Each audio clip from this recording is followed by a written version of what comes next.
Hey guys, have you thought about making your own podcast but you're not really sure where to start?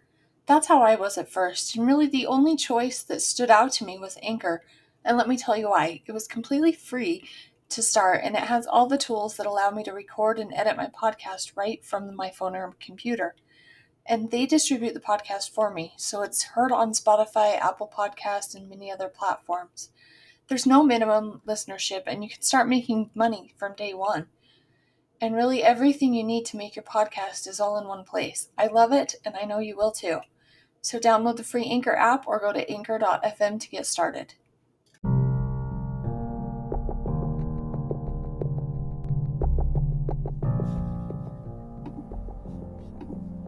Hello, everybody. You are listening to the Sinister Story Hour, a podcast brought to you by the Western Skies Podcast Network. Here we discuss a new case each week. We talk about crime, cults, conspiracies, and all things sinister. If you enjoy the show, please like, subscribe, and leave us a 5-star review. You can find us on Instagram and TikTok at Sinister Story Hour and on Twitter at Sinister Hour. You can also help support the show for as little as 99 cents per month. As always, thank you for listening, and let's jump in.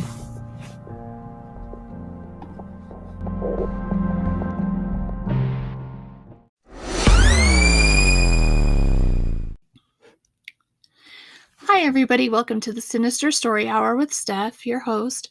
Thank you so much for joining me. And I just figured that as I posted an episode about Gabby Petito last week, when she was missing, that I would come to you with a quick update of where we are in the case thus far. Now, this is an ever-changing case, as we spoke about last week.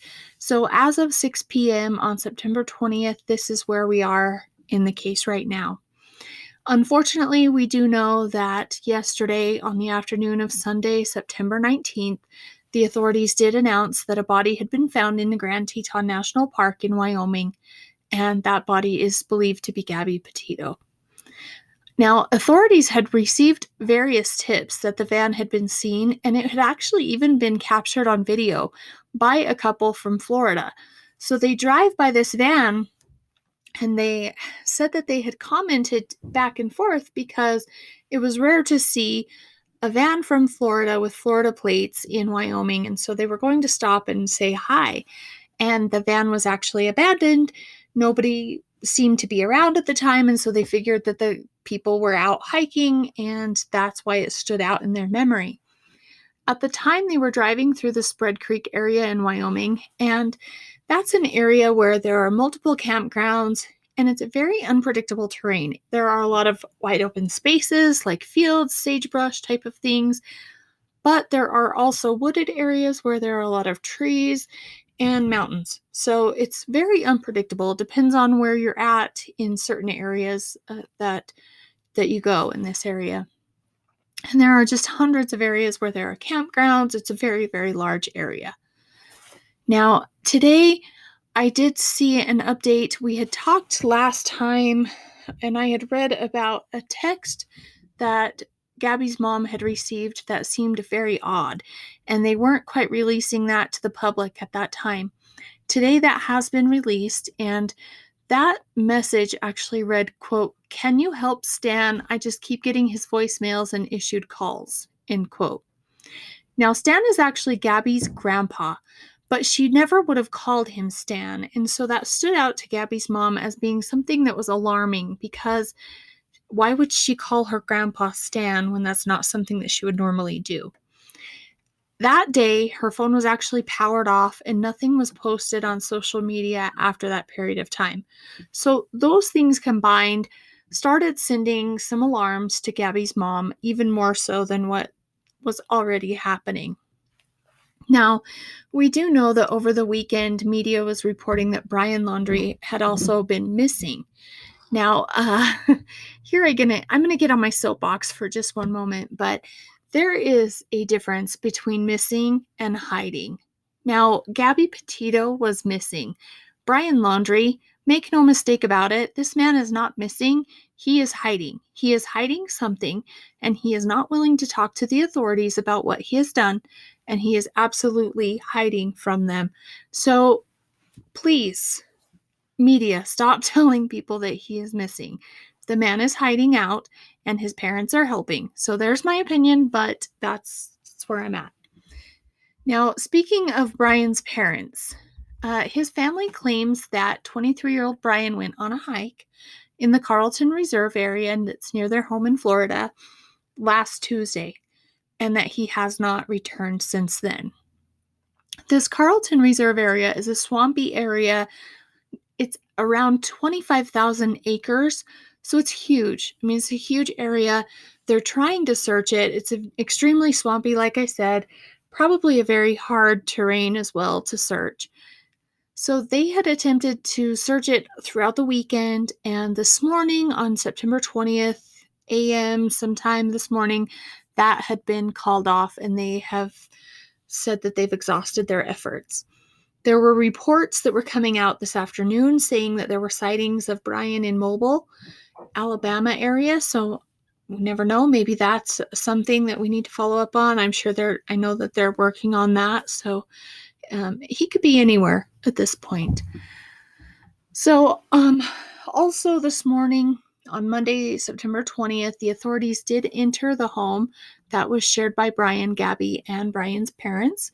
His parents are Chris and Roberta, and in my opinion, their names need to be put out there because these are the people who now have all of the information. They are holding the information that we are all seeking, and you cannot tell me that they don't know what has happened to Gabby and that they haven't known this entire time what has happened. So the fact that they're just not speaking and they're letting all of these people exhaust their efforts is just infuriating to me. But we do know that they had entered the home this morning and that his parents, Chris and Roberta, were driven away in an FBI van. So I'm sure they're being questioned, and I'm sure that something will happen there. I just don't know what can be done legally. So it seems to me like something like obstruction of justice or something could be done, but I am not an attorney, so for any of you who know, please let me know what can be done with his parents. Now, Brian's attorney really isn't helping the situation either. He's saying that even when his client is found, that he will continue to advise him to stay silent. So he is also not wanting and not advising them to speak. So I just feel like there are so many people advising in this situation and just not speaking up, and all we really want is the truth for this family. The Northport police now have access to both Gabby's and Brian's phones, so hopefully now the location can be tracked on Brian's phone. Hopefully messages, calls, and things like that will come to light and will somehow help them to build a case and figure out where he is and what's going on. In all of this, I just feel horrible for the family of Gabby Petito. In one aspect, such a presence in the media has been such a blessing to them because it has allowed for her remains to be recovered. And in the other sense, it's probably a curse because this poor family is dealing with all of us as well. And so I just encourage you to be uplifting and let's not bother them, because with as much as they're going through right now, they don't need us to add to any of that. They just seem like such amazing people, and it just makes it obvious why Gabby was who she was and why we are all drawn to her. And so they don't deserve any of this. So as well, keep an eye out for Brian Laundrie, because he could literally be anywhere by now. And like I said, there were spottings of him in Mobile area. So if you're in that area, keep an eye out for him.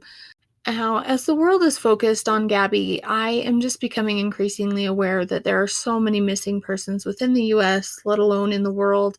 So please do what you can. Take a moment to think about those families that are now living without their loved ones, that are facing each day trying to find their loved ones, and check a website, see what you can do to help these people. I'm sure it's just a nightmare to go through. And so my heart is going out to the Gabby Petito family, but also to those who have been looking for their missing loved ones for a while now and have had no success. So I just am thinking about all of them, and my heart just goes out to all of them. So thank you so much for listening, and thank you for being a part of Sinister Story Hour.